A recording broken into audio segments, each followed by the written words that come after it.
merci effectivement au nom de l'ensemble du conseil d'administration, des administrateurs qui associent aussi bien des professionnels élus que des bénévoles élus, mais pour tous ceux qui ont œuvré à la réussite de ces JPAG. De parole de Dominique et à nos travaux là, de ces 3 journées de JPAG, on a envie de te demander donc en quoi la dynamique du pouvoir d'agir, de ce pouvoir d'agir, est opportune dans le contexte actuel. Donc en quoi la dynamique du pouvoir d'agir est opportune? Dans le contexte, de quel contexte parle-t-on? Je vais faire très rapide parce qu'on l'a déjà bien mouliné pendant 3 jours, donc je ne reviens pas. On avait aussi, à l'occasion du congrès, très rapidement posé les 4 défis. Un défi social, de précarisation rampante, enfin grave, un défi sociétal, du vivre ensemble, hein, ça va dans le même... parce que face à cette précarisation s'installent des fractures, des cassures dans notre société. Il y a un défi économique, un système économique à bout de souffle qui laisse trop de gens sur le bord du chemin, qui donne plus de pouvoir à des puissances économiques qu'à nos règles démocratiques. Il y a un défi démocratique comment je dirais moi, de baisse de crédibilité de notre système de gouvernance nationale, et puis un défi environnemental parce que pendant que nous discutons, la planète se réchauffe et il faut peut-être qu'on prenne ça aussi en compte. Donc voilà, c'est tout ça qui nous a poussé à dire, on renie absolument pas tout ce qu'on a pu se dire depuis des années sur la participation, mais il faut encore aller plus loin en fait. Il s'agit d'être encore plus ambitieux. C'est bien de demander à des gens d'être partie prenante de la convivialité, du vivre ensemble sur un quartier, mais on pense que 1200 centres sociaux adhérents, 2000 centres sociaux agréés en France peuvent être un levier possible pour que ces défis soient relevés avec intelligence et que les réponses qu'on y apporte ne soient pas des réponses simplistes, démagogiques, excluantes, etc. Je pourrais rajouter des noms. Bon, voilà. Donc, premier élément de l'opportunité, c'est qu'il est temps que nous acceptions de mettre cette énergie de 2000 centres sociaux en France au service d'une mutation qui se passe comme on a envie qu'elle se passe et qu'on ne la subisse pas. Un deuxième élément de l'opportunité, c'est qu'il y a un choix stratégique qui a été fait par la FCSF quand on a commencé à préparer le congrès. Ça a été celui, là encore, je vais faire rapide, on en reparlera s'il faut, mais ça a été celui plutôt de renforcer le cœur de métier plutôt que de diversifier l'activité. Excusez-moi ces mots qui sont plutôt hérités de l'entreprise, mais il s'agit bien de ça. Il s'agit, soyons les meilleurs sur ce qui est notre histoire, plutôt peut-être, et parce que la proposition a été faite par tel ou tel, de diversifier, que les centres sociaux soient demain des lieux où se conjugue plus l'action sociale, ou plus l'action culturelle, ou plus l'action éducative. Et quitte à renforcer ce cœur de métier, eh bien, allons plus loin et allons jusque cette ambition du renforcement du pouvoir d'agir. Cette démarche stratégique, elle s'articule avec les menaces financières. C'est que nous, on est persuadés, on peut se tromper, hein, mais on est persuadé que demain, un centre social mieux porté politiquement par les habitants, eh bien, il a moins de chances de se faire laminer, casser, oublier par les finances locales que si c'est un lieu où des gens viennent s'inscrire à des activités et en repartent. Et ça, il y aura toujours quelqu'un pour vous démontrer qu'on peut faire pour moins cher ça. L'autre élément, c'est aussi qu'à l'intérieur de tout ce qu'on a pu se dire sur le renforcement du pouvoir d'agir, il y a une question super importante qui est celle de la coopération et de la relation avec les autres. Et la vision qu'on promeut pour les centres sociaux, derrière tout ça, c'est de renforcer leur capacité à être une plateforme, à un lieu... Alors, dans une recherche-action un peu ancienne, on avait appelé ça l'espace intermédiaire, c'est-à-dire un lieu où différentes personnes, différents partenaires, différentes forces vives d'un territoire trouvent là un espace où la concertation, où le dialogue, ou quelquefois le frottement d'avis différents, eh bien, de tout ça peut aboutir à quelque chose de constructif pour le territoire. Je rappelle juste quelque chose que je disais le premier matin, qui me marque fort sur cette question de la démocratie délibérative. On parle beaucoup de démocratie représentative, participative. nous pourrions être des acteurs privilégiés d'une démocratie délibérative, c'est-à-dire vraiment de multiplier les lieux où, avant que se prennent des décisions de la part des responsables qui ont été mandatés pour le faire ou élus pour faire ça, eh bien, créons les espaces qui préparent ces décisions. On a voté un nouveau projet fédéral et donc la question c'est en quoi tout ce que tu viens d'exprimer peut se rattacher à ce nouveau projet fédéral. C'est un gros réseau et ça prend du temps. Et donc il fallait qu'on installe l'effort, il fallait qu'on installe les actions sur la durée, puisqu'on s'est proposé de faire un projet pour 8 ans, 2014-2022. Ces JPAC sont un élément fort du démarrage de ce projet. Ça y est, on est dans le projet là, hein, on met en route ce projet. On l'a organisé autour de 4 axes, je ne vais pas trop les détailler, vous avez le petit livre bleu, mais 4 axes importants. Je vais insister sur le premier qui est celui de rester très en phase avec les questions sociales. C'est quelque chose qu'on a fort vécu dans la préparation du congrès et pendant les 3 jours du congrès. C'est vraiment de rester le plus en phase possible avec ce monde qui bouge, avec cette société qui bouge, avec ces questions qui se posent. Et eh bien, ça nous pousse à sortir des murs. L'axe B, il commence là déjà, c'est la question de la qualification des acteurs et pas que des professionnels. Il nous faut ensemble être performants en termes de méthode, en termes de savoir-faire et de posture individuelle, professionnelle, engagée, bénévole, pour faire éclore ce renforcement du pouvoir d'agir. Ça se fait pas comme ça, c'est pas simplement vas-y mon petit gars, tu as du pouvoir. Non, non, non, il y a des méthodes, il y a du savoir-faire, il y a du métier.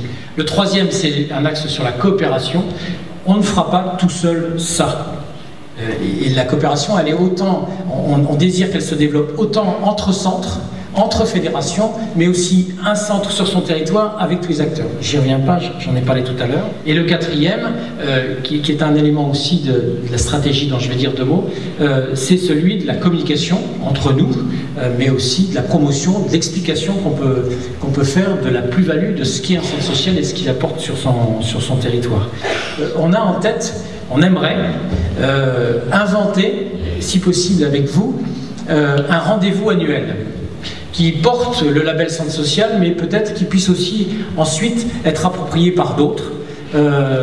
Voilà, mais à un moment, alors l'idée derrière, c'est certains ont lancé une fête de la musique et ça a bien marché, certains ont lancé une fête des voisins et ça les a dépassés aussi et ça marche pas mal.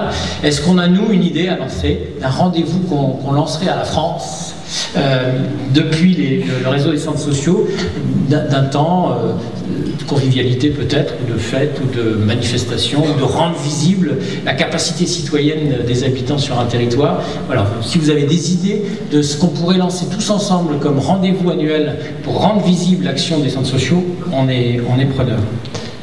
La forme de ces JPAC, c'est de proposer des ateliers d'échange et de réflexion sur différentes thématiques qui nous préoccupent.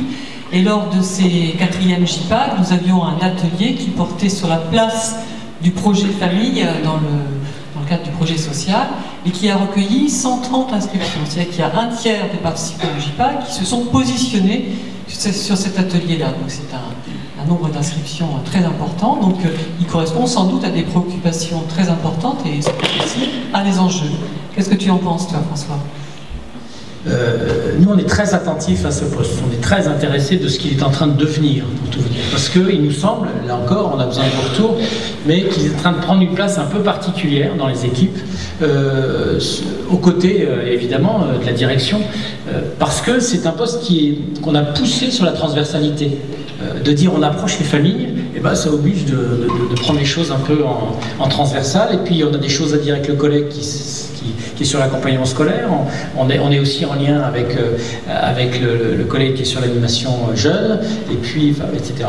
Et puis on s'aperçoit aussi d'ailleurs que pour ceux qui sont en route dans un dialogue avec les CARSAT sur la question du vieillissement, et bien régulièrement c'est à nouveau le ou la référente famille qui est un peu à la manœuvre pour mettre en route les choses quand les équipes sont un peu réduites. Donc nous on a fortement soulevé ça dans nos dialogues avec la CNAF sur le renouvellement de la convention qui nous lie, avec un intérêt très particulier sur ce poste. Alors il s'avère que ça a plutôt bien fonctionné parce qu'au passage dans la COG entre l'État et la CNAF, une attention particulière a été portée sur l'action collective famille, dans la circulaire aussi bien sûr, mais y compris avec une petite augmentation hein, de la prestation de services animation collective famille. Donc voilà, en tout cas, nous on est très intéressés de ce poste et on pense qu'il y a là un bon poste aussi pour parler pouvoir d'agir avec ces personnels. 300 personnes il y a 2 ans, 450 aujourd'hui. Qu'est-ce qu'on fait dans 2 ans? Je ne peux pas dire d'avance ni combien on sera, mais en tout cas, il y a une vraie question. Et il y a une autre question qui a été posée, mais qu'on n'a pas traitée, en tout cas sur laquelle on n'a pas décidé.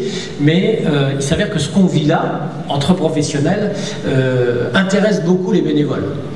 Et donc, il y a la question d'un rendez-vous qui aurait un petit peu la même couleur pour les bénévoles des centres sociaux, les militants, enfin les gens engagés sur les projets de territoire que vous menez. Donc ça, c'est aussi quelque chose qui est en réflexion. Ça ne peut sûrement pas être sous la même forme, il faut trouver sûrement une autre forme adaptée, mais en tout cas c'est une question. Mais peut-être Jean-Marie, tu nous redis 2 mots, peut-être comment toi tu as vécu, tu es celui qui a vécu les 4, enfin on est un certain nombre d'avoir vécu les 4, mais quel regard tu as sur la progression? Bah écoute François, tu as raison de me poser la question. il faut se replonger dans... Rappelons-nous, au début des années 2000, nous avons bénéficié, les centres sociaux, en particulier associatifs, d'un certain nombre d'initiatives de notre branche professionnelle, dans lesquelles nous avons notre syndicat employeur, le SNEXO.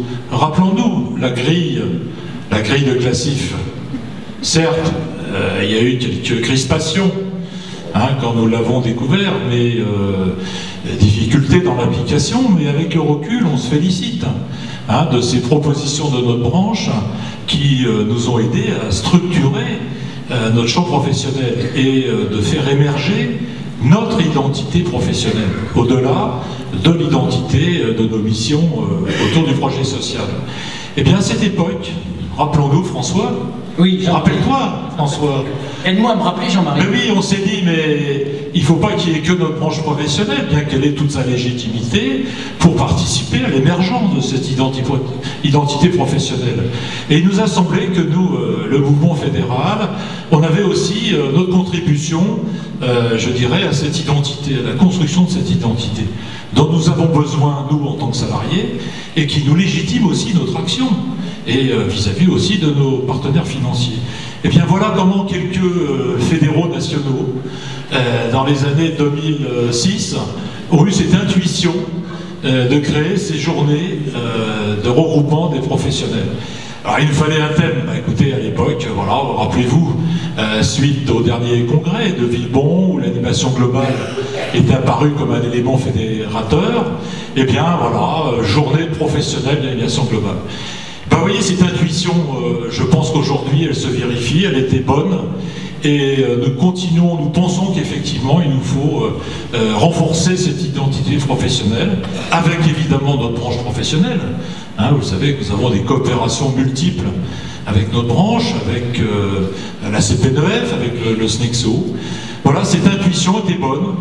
Donc nous sommes démarrés à 150, première édition, deuxième édition 180, la troisième, Reims, 300, et c'est là que les choses se sont compliquées, puisqu'on a refusé François.